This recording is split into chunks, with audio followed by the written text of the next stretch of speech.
Since the hinge was very popular, I'm gonna show you guys the finished product. So here is the hinge painted and finished.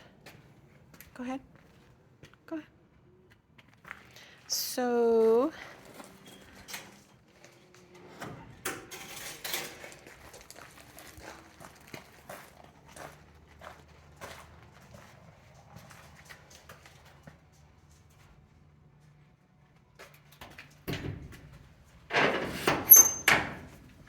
this is how it looks. And now we're gonna go to the other side. Same thing, same style of hinge. I'm gonna record the top this time.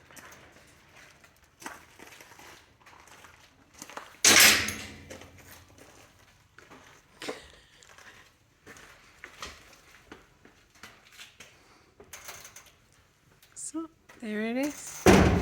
Oops. So there you go. Hopefully you guys like it.